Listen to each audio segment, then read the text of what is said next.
BNP কখনো চাঁদাবাজি দখলবাজির মধ্যে নাই। সাঙ্গপাঙ্গ যারা আছে এই সরকারের, তারাই নিজেরা এখন চাঁদাবাজি করতেছে। বিএনপির বিরুদ্ধে চাঁদাবাজি দখলবাজি অভিযোগ করা হচ্ছে। আমি বলতে চাই, বিএনপি কখনো চাঁদাবাজি দখলবাজির মধ্যে নাই।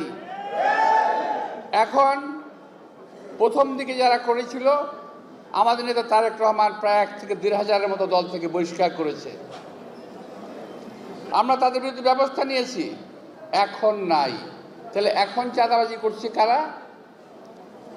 বিএনপি তো ক্ষমতায় নাই, এই সরকার ক্ষমতায় আছে। আমি এই সরকারকে বলতে চাই, যে এই চাঁদাবাজ যেখানে আছে, যে দলালির হোক, বুকে সাহস থাকলে দেখে ধরে ফেলেন। কিন্তু আপনাদের বুকে ওই সাহস নাই, কারণ আপনার দল, আপনার সাঙ্গপাঙ্গ যারা আছে এই সরকারের, তারাই নিজেরা এখন চাঁদাবাজি করতেছে। বড় আকারের চাঁদাবাজি, ছোট আকারের না। লুট তরাজ, ব্যাংক ডাকাতি এরাই করতেছে। 90,000 কোটি টাকা গত 8 মাসে পাচার হয়ে গেছে।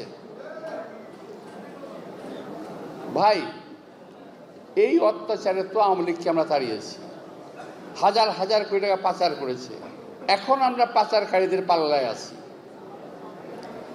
এখনো এই দেশ থেকে আজকে দেখেন, দেশে কিন্তু শান্তি নাই। সবাই বলছে একমাত্র দেশে একটা বন্দনা এই সরকারের প্রশংসা করা। খেয়াল করে দেখবেন, পত্রিকা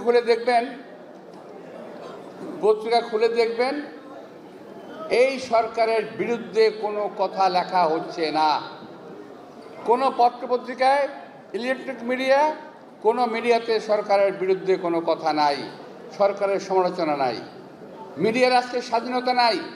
আওয়ামী লীগের সময় স্বাধীনতা ছিল না, আজকেও স্বাধীনতা নাই। একটাই কথা শুধু, বিএনপি বিএনপি আর বিএনপি। বিএনপি কি করছে, বিএনপি কি করছে আর বিএনপি কি করছে, এই বিএনপির বিরুদ্ধে লেগে আছে ওরা। কারণটা কি? ওরা ঘুমিয়ে ঘুমিয়ে স্বপ্ন দেখেন। ওরা একটা বাস্তব স্বপ্ন দেখেন এবং ঘুম থেকে জেগে ওঠেন ভয়ে। সেটা হলো বিএনপি তো ক্ষমতায় আসতেছে, নির্বাচন দিলে বিএনপি ক্ষমতায় আসবে, এটা তারা নিশ্চিত হয়ে গেছে। অন্য সকল রাজনৈতিক দল